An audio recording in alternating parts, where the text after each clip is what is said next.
8월 16일 수요일입니다. 오늘 우리에게 주시는 하나님의 말씀은 이사야 7장 10절에서 25절 말씀입니다.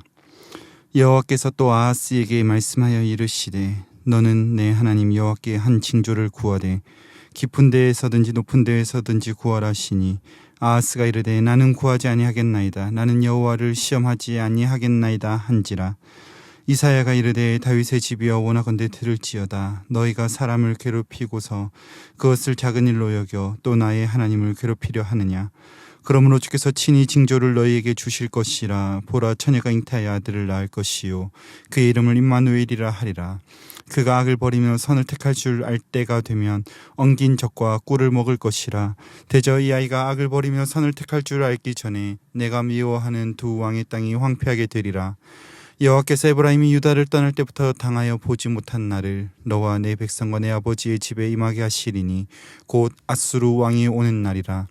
그날에는 여호와께서 애굽 하수에서 먼 곳에 파리와 아수르 땅에 벌을 부르시리니 다 와서 거친 골짜기와 바위 틈과 가시나무 울타리와 모든 초장에 앉으리라. 그날에는 주께서 하수 저쪽에서 세내어온 삭도 곧 아수르 왕으로 내 백성의 머리털과 발털을 미실 것이요 수염도 깎으시리라. 그날에는 사람이 한 어림 암소와 두 양을 기르리니 그것들이 내는 젖이 많으므로 엉긴 젖을 먹을 것이라. 그 땅 가운데에 남아있는 자는 엉긴 젖과 꿀을 먹으리라. 그날에는 1000그루의 은 1000개의 가치가 있는 포도나무가 있던 곳마다 찔레와 가시가 날 것이라. 온 땅에 찔레와 가시가 있으므로 화살과 활을 가지고 그리로 갈 것이요 보습으로 갈던 모든 산에도 찔레와 가시 때문에 두려워서 그리로 가지 못할 것이요 그 땅은 소를 풀어 놓으며 양이 밟는 곳이 되리라. 아멘. 앞선 7장 1절에서 9절은 하나님께서 아하스에게 말씀하시는 모습으로 북이스라엘과 아랍 연합군이 남유다를 침공하겠지만 보존하시겠다라고 하는 약속의 말씀을 주셨습니다. 이어지는 10절에서 16절은 남유다의 보존을 확증하는 징조로서 임마누엘의 약속을 주고 계십니다. 이와 같은 약속을 주시는 이유는 아하스가 북이스라엘과 아람을 두려워함으로 하나님이 아닌 아수르에게 손을 내밀고 있기 때문입니다. 그래서 17절부터 하나님은 아수르를 통하여 남유다를 징벌하시겠다라고 경고하고 계십니다. 먼저 두려워하는 남유다에게 하나님께서는 주권적으로 약속을 주셨습니다. 11절에 하나님께서는 이사야를 통하여 아하스에게 징조를 구하라 라고 말씀하십니다. 이에 아하스의 반응이 12절에 나는 그렇게 하지 않겠다, 여호와를 시험하지 않겠다 라고 하며 징조를 구하지 않습니다. 이는 하나님을 믿지 못하는 아하스에게 징조를 구할 것을 말씀하시지만 반응하지 않는 모습입니다. 13절에서 선지자는 제발 들어라 라고 요청하며 먼저 너희가 사람을 괴롭히고도 라고 말씀하시며 남유다의 죄악을 책망하십니다. 이 내용은 앞선 선지자가 책망했던 정의와 공의를 상실하고 포악을 일삼던 것을 기억나게 합니다. 사실은 정의와 공의이신 하나님을 잃어버렸기 때문에 그 결과 이웃을 향한 신실이 사라진 것입니다. 이것이 사람을 괴롭게 하는 모습이었습니다. 그런 불신앙으로 심판받아야 하는 마땅한 나라임에도 불구하고 하나님께서는 친히 그 징조를 주실 것을 말씀하십니다. 그 내용이 14절에 처녀가 잉태하여 아들을 낳을 것이라는 징조입니다. 그 아들의 이름은 임마누엘로 하나님이 우리와 함께 계시다라는 의미입니다.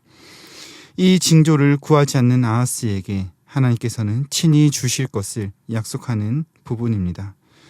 그때 하나님께서 이러한 징조를 통하여 악을 버리며 선을 택하게 된다라고 그 시기를 15절에서 말씀하십니다. 이것은 히브리 사람들에 의하면 아이가 장성하여 이와 같은 행동을 할 악을 버리고 선을 택하게 되는 행동을 하는 나이가 12세에서 14세로 그렇게 봅니다. 이는 16절에 나타나는 두 왕의 땅이 황폐하게 되는 그 기간을 의미하는데 실제적으로 성경을 연구하는 학자들에 의하면 이 시기쯤에 아람과 북이스라엘이 서로 망하게 됩니다. 그때 일어나는 일은 15절과 16절에 나타나는데 엉긴 젖과 꿀을 먹는다는, 다시 말해 값비싼 유제품을 먹음으로 평화를 주시겠다라고 하는 약속을 하시는 것입니다. 14절에서 16절을 종합하면 하나님이 아하스에게 주신 징조, 하나님의 주권에 의하여 두 왕 네가 두려워하는 아람과 북이스라엘을 멸망시키겠다라는 약속입니다. 그렇기 때문에 더 나아가서 아수르를 의지하지 말고 나에게 구하라는 하나님의 요청이며 명령입니다. 이처럼 하나님은 그의 백성을 향한 도움의 손길을 내미시는 분이십니다. 그러나 불순종한 백성에게 하나님께서는 징계도 주시는 분이십니다. 17절부터 25절까지 하나님은 아수르를 통하여 남유다를 징계하실 것을 말씀하십니다. 17절에 재앙이 임하는 그날을 아수르의 왕이 임하는 날로 정하십니다. 그날에 일어날 일이 18절에 기록되어 있는데 애국과 아수르가 남유다에서 전쟁함으로 황폐하게 될 것을 예언하십니다. 사실 아하스는 아람과 북이스라엘 연합군의 침략에 대항하기 위하여 아수르에게 도움을 청했기 때문에 이와 같은 선지자의 선포는 큰 충격이 되었을 것입니다. 18절에 각각 파리와 벌은 애굽과 아람의 왕으로서 그들을 불러오는 주체가 하나님이심을 말씀하시며 결국에 그 전쟁통을 피해 이방 군인들이 올 것 같지 않았던 바위 틈과 가시나무 사이조차도 유다의 피난처가 되지 못할 것이라는 심판의 말씀입니다. 20절에 그날의 하수 저쪽에 세네에 온 삭도 곧 아수르 왕이라는 말씀은 열왕기하 16장 7절에서 8절에 의하면 아하스가 아람과 북이스라엘의 침공에 대비하기 위하여 성전과 왕궁 창고에 있던 은금을 아수르에 보내는 막대한 비용을 지불한 것을 꾸짖으시는 것입니다. 아수르는 일시적으로 남유다에 도움이 되는 것 같지만 결국에 그들은 침략군이 될 것입니다. 선지자는 이 구절에서 털을 미는 자와 수염을 깎는 자가 각각 다르므로 결국에 그들을 괴롭히고 침략하는 이가 아수르 왕뿐만이 아니라 이 모든 것을 심판하시는 분이 하나님이심을 알리고 있는 것입니다. 21절에 그 일이 일어나는 날에 유다의 주력 산업인 목축업이 피폐하게 될 것인데 한 사람이 암소 한 마리와 양 두 마리, 한마디로 많은 가축을 기르지는 못하겠지만 22절에 그 땅에 남겨진 자들, 정확하게는 자신의 능력으로 남은 자들이 아니라 은혜에 의하여 남겨진 자들이 엉긴 젖과 꿀을 먹을 것이라는 말씀을 통해 심판 중에서도 소망이 남아있음을 알려주십니다.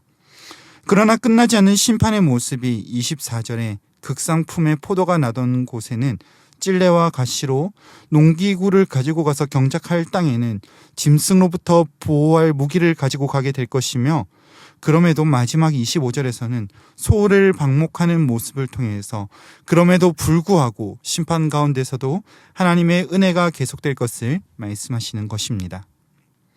오늘 본문에서 하나님께 구하지 않는 아하스 왕에게 함께 하시는 임마누엘의 징조를 주실 것과 하나님을 대신해서 세네에 온 삭도 아수르를 의지하는 아하스에게 심판과 회복의 말씀을 주고 계십니다.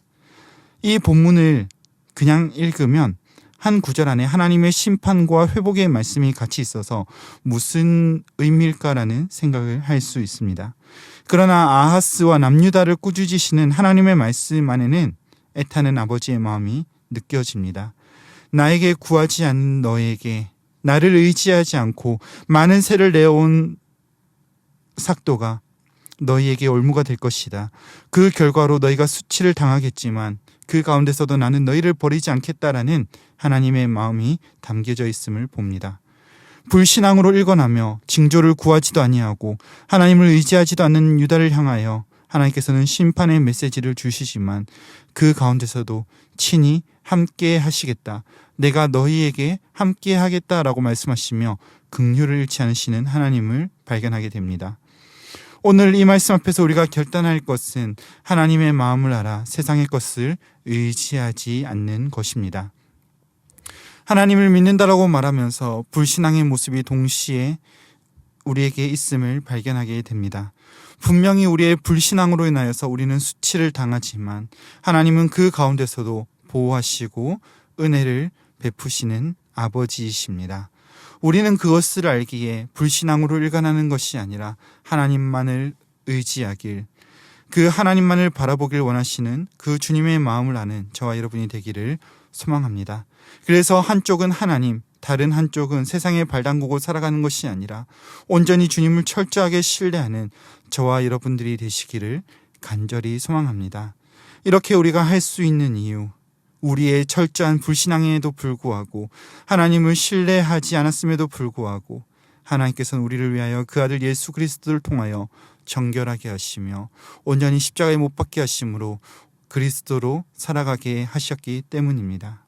그렇게 우리를 부르시는 아버지 하나님 앞에 온전한 신뢰를 드리며 믿음으로 승리하는 저와 여러분들이 되시기를 간절히 소망합니다.